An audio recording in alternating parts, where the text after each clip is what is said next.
Sabe, neste exato momento, enquanto a gente está aqui conversando, lá nos corredores de ônibus de São Paulo tem um negócio invisível acontecendo. Uhum. E é algo bem grave, né? Muito. A gente sempre celebrou os ônibus elétricos como tipo o ápice da mobilidade urbana verde, a salvação do ar da cidade. Exato, essa sempre foi a promessa. Só que os documentos da nossa análise profunda de hoje revelam algo totalmente diferente. Tem um monstro devorador de borracha escondido nessas ruas. Essa definição é perfeita, porque o material que a gente tem em mãos hoje é muito rico. Sim, é uma pilha de relatórios operacionais, trocas de informações técnicas de engenharia de tráfego. Isso. E eles mostram que, na prática, os ônibus elétricos estão destruindo os próprios pneus num ritmo assustador. Ok, vamos desempapotar isso então. A nossa missão hoje é destrinchar a física bizarra por trás desse desgaste todo. Uhum. E como isso cria uma bolha econômica gigante. Exatamente. E, claro, entender por que esse ônibus que deveria ser super verde pode estar, na verdade, gerando uma poluição invisível bizarra. Então, sejam bem-vindos a mais uma imersão. É um prazer estar aqui.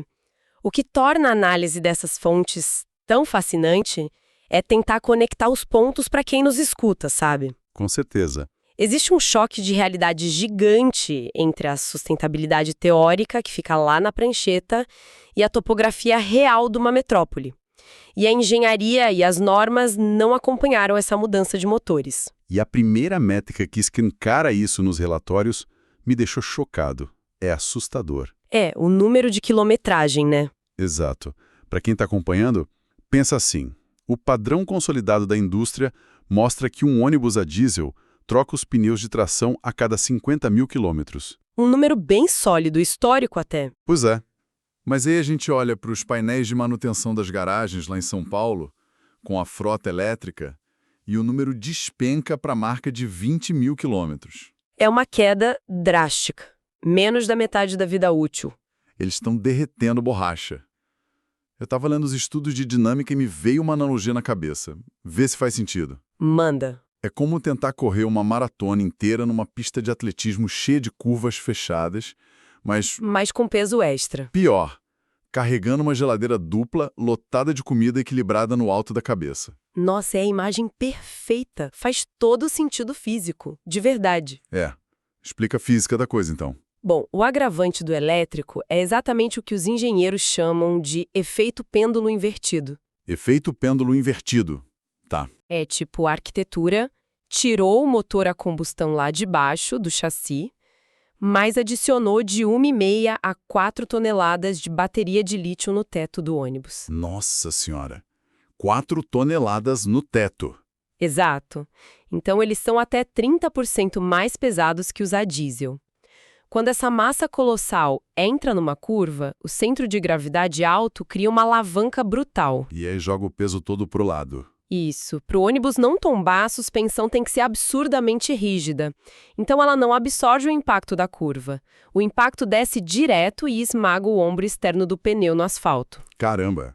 Mas os relatórios também falam que não é só na curva, né? Nas retas tem um desgaste frontal também. Ah, sim, por causa da diferença de torque. Isso. Porque no diesel a aceleração é progressiva, né? Exatamente, o diesel vai ganhando força aos poucos. Já o motor elétrico entrega a força máxima, o torque absoluto, tipo no tempo zero, imediatamente. É aquele arranque que joga a gente pra trás no banco. É, e a cada vez que o ônibus sai do semáforo, ele despeja uma força gigantesca no asfalto. Isso cria uma micropatinagem. Micropatinagem? É uma patinada invisível a olho nu. Acaba agindo como uma lixa microscópica no pneu o dia inteiro. Que loucura! Mas peraí, tem um paradoxo aí.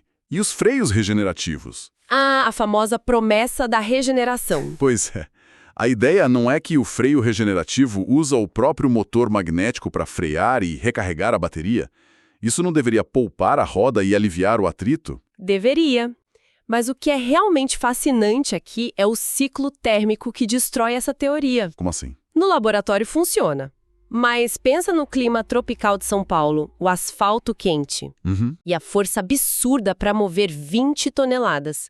Isso faz os inversores e os cabos superaquecerem rápido demais. Ah, e a bateria não pode esquentar, né? Exatamente. Para não pegar fogo e proteger a bateria, o sistema eletrônico de segurança simplesmente desliga a regeneração. Nossa, Subitamente. subitamente. O motor para de ajudar a frear e o freio mecânico tradicional de fricção tem que segurar as 20 toneladas sozinho. Caramba, o freio deve fritar. Ele atinge níveis absurdos de calor. E esse calor passa para o cubo de aço, invade a roda e vai para dentro do núcleo do pneu. E derrete a borracha? Oxida a borracha por dentro, a pressão interna do ar dispara, o pneu estufa no meio e, basicamente, a roda frita a estrutura de dentro para fora. Meu Deus, mas aí entra a questão geográfica. Porque a física é a mesma em qualquer lugar do mundo. Com certeza. Nos documentos que a gente tem de Paris, da BVG de Berlim e lá em Londres, eles também têm frotas elétricas pesadas. E eles também registram um aumento no desgaste. Lá fora tem um aumento de 25% a 40% no desgaste. Pois é, 25 a 40. Mas São Paulo perde mais de 60% do pneu. Por que o cenário de São Paulo é tão drástico em comparação? É a tempestade perfeita, sabe? Tempestade perfeita de quê? Fatores locais mesmo. Topografia severa, clima quente e asfalto irregular. Ah, as ladeiras. Exato. A topografia lá é cheia de vales e subidas fortes. Subir uma ladeira exige carga máxima contínua do motor elétrico, o que esquenta muito. E descer lotado exige carga máxima do freio de fricção. Ou seja, frita subindo e frita descendo. E lá fora o frio ajuda, né? Com certeza. Em Berlim, as temperaturas quase congelantes ajudam a resfriar o sistema debaixo do ônibus naturalmente. Asfalto que você mencionou. Os relatórios citam uma tal de lei da quarta potência. Isso é engenharia viária pura, o teste da AASHTO. Os gráficos mostram que a relação do peso com o dano no asfalto não é linear, né? Não mesmo. Se você adiciona peso extra num eixo, o dano na rua não aumenta proporcionalmente. Ele é multiplicado exponencialmente, elevado à quarta potência. Nossa, então um pouco mais de peso destrói muito mais o asfalto. Muito mais. E aí vira um ciclo vicioso terrível. O peso do elétrico destrói o pavimento e cria buracos e ondulações. E aí esse asfalto todo esburacado... Vira um ralador de queijo gigante para os pneus. O pneu já está fervendo, pesado e ainda passa no asfalto dilacerado. Aí a borracha esgarça na velocidade que a gente viu. E pneu gastando rápido não é só um problema lá da borracharia da garagem, né? É um ralo de dinheiro público. E que ralo! Eu fiquei muito espantado com o gargalo logístico que as fontes mostram. A famosa regra do 3-para-1. Essa regra é um pesadelo operacional. Total. A matemática do caos. Eles precisam colocar 3 ônibus elétricos na frota para conseguir substituir a eficiência de apenas um ônibus a diesel.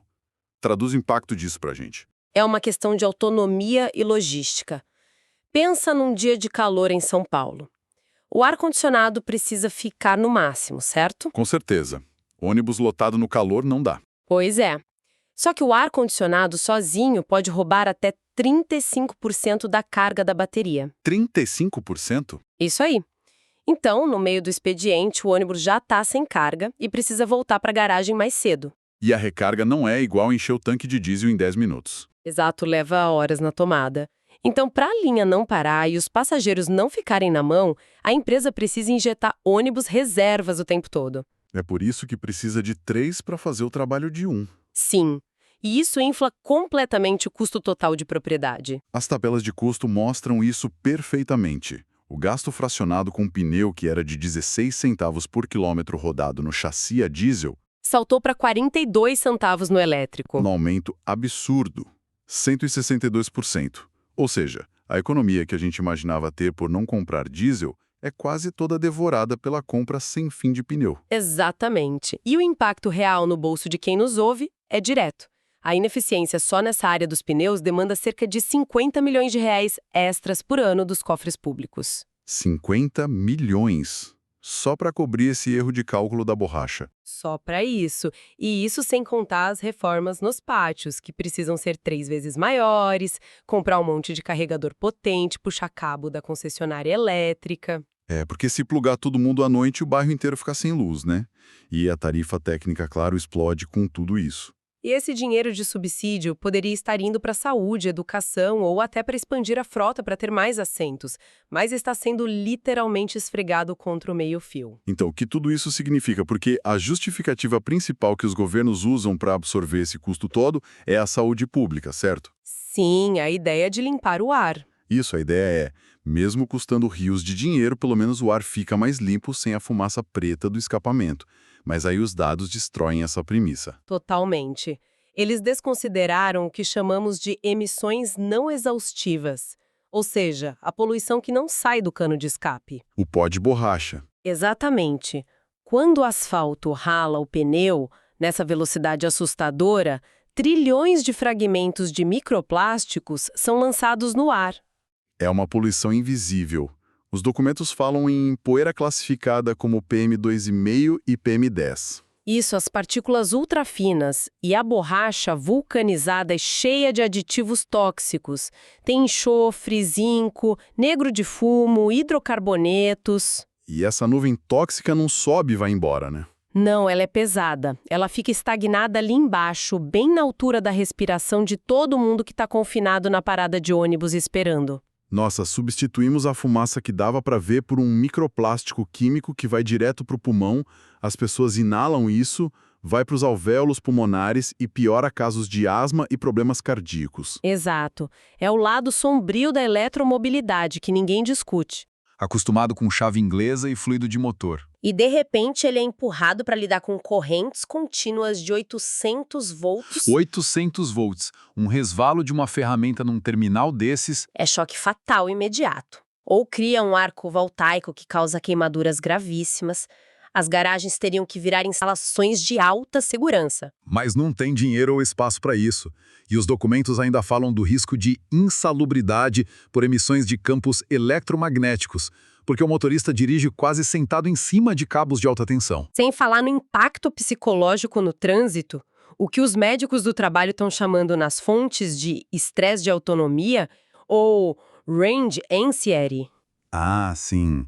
Imagina a tortura mental do motorista. Ele tá lá preso no congestionamento de São Paulo, Com um veículo gigante de 20 toneladas, o ar-condicionado no máximo porque tá calor e ele fica vendo a barrinha da bateria no painel cair drasticamente. o medo constante da bateria simplesmente morrer no meio da avenida, Sim, e com o ônibus desligado eletronicamente, freios e portas travam. e puxar um monstro de 20 toneladas dali precisa de um guincho especial que demora horas para chegar e trava o trânsito da cidade inteira. É muito estresse diário para o trabalhador. Ok, mas se as operadoras sabem de tudo isso, se sabemos exatamente o que está errado, da borracha aos cabos elétricos, por que ninguém simplesmente troca os pneus ou arruma as normas? Se conectarmos isso ao cenário maior, a raiz do problema é regulatória. A famosa NBR 15570. Isso mesmo. Essa norma brasileira é o livro de regras da montagem de ônibus, mas ela é completamente dieselcêntrica. Como assim? Ela foi escrita e pensada para ônibus com motor a combustão no assoalho. Ela não foi atualizada para lidar com 4 toneladas no teto. Ah, entendi. E isso cria uma brecha. Uma brecha imensa, porque permite que os fabricantes entreguem os novos ônibus elétricos usando os mesmos pneus convencionais antigos, que são mais baratos. E aí barateiam a venda inicial do ônibus, o CAPEX, para ganhar as licitações públicas das prefeituras. Exato. Só que jogam a bomba da manutenção diária, o OPEX, o custo contínuo com os pneus que estouram toda hora, direto para o colo das empresas operadoras e da prefeitura. E sobre isso, as fontes são bem claras. Citam, de forma bem neutra e objetiva, as pressões políticas e industriais. Documentam lobbies de fabricantes e a pressa das gestões passadas que queriam proibir o diesel logo para colher resultados políticos rápidos, sem preparar a engenharia primeiro.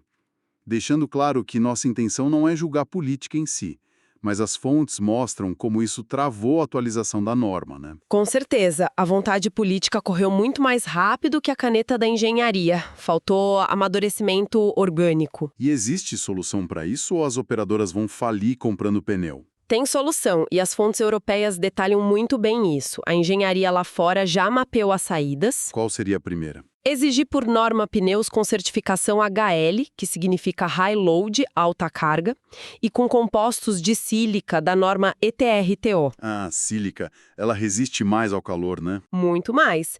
Ela cria microfibras elásticas que aguentam melhor a alavancagem das curvas e a temperatura dos freios. E a tecnologia embarcada, eles citaram algo de pressão também. Isso, a instalação de sensores TPMS dentro da roda. Como funciona? São termopares sem fio. Quando a temperatura passa dos 90 graus e começa a fritar a borracha por causa da perda do freio regenerativo, o sistema avisa na hora. Corta a potência antes de rasgar o pneu. Muito inteligente. Mas também tem a questão de como o motorista dirige, né? Sim, o lado humano do volante. Eles sugerem treinamento intenso de eco-driving. Eco-driving? Ensinar a reaceleração suave, parar com aquele vício de pisar fundo no acelerador que vinha do diesel e usar o peso a favor da inércia. Mas e se o motorista estiver apressado e pisa fundo de qualquer jeito? Aí entra o software. Ah, ele limita o humano. Exato. Sistemas de vetorização de torque. Não importa o quão fundo o motorista pise, a central eletrônica manda a força para as rodas de forma gradual. Isso elimina aquela micropatinagem lixadora no asfalto instantaneamente. Sensacional. Fazendo um apanhado geral, então, a transição energética não é, nem de longe, só tirar o motor a diesel e enfiar uma bateria no lugar. Exige repensar tudo, desde o betume do asfalto que aguenta o peso, até a química do pneu e o treinamento do mecânico. Exatamente. Se a engenharia e as leis não andarem de mãos dadas com a vontade política, a gente só vai ter frotas absurdamente caras, ineficientes e que poluem de outras formas. Pois é. E isso me leva a uma reflexão final que os nossos documentos deixam em aberto. Manda. Se a gente parar para pensar, se os microplásticos e os metais pesados soltos pelos pneus e freios estão virando uma ameaça ambiental tão grave e tóxica quanto a fumaça dos escapamentos, será que no futuro a métrica dos governos para definir se um veículo é verde não vai mais ser baseada no que sai do cano de escape, mas sim no peso total do veículo em relação ao solo que ele destrói? É uma reflexão em tanto. Será que um dia teremos testes de emissão de pneus sendo cobrados em vistoria anual? Fica o pensamento provocativo no ar para quem acompanha a nossa análise. Fica aqui o nosso muito obrigado pela sua companhia nesta jornada de conhecimento. Continuem questionando o mundo ao seu redor. E lendo as entrelinhas dos grandes projetos de inovação. Até a próxima. Fim da sessão.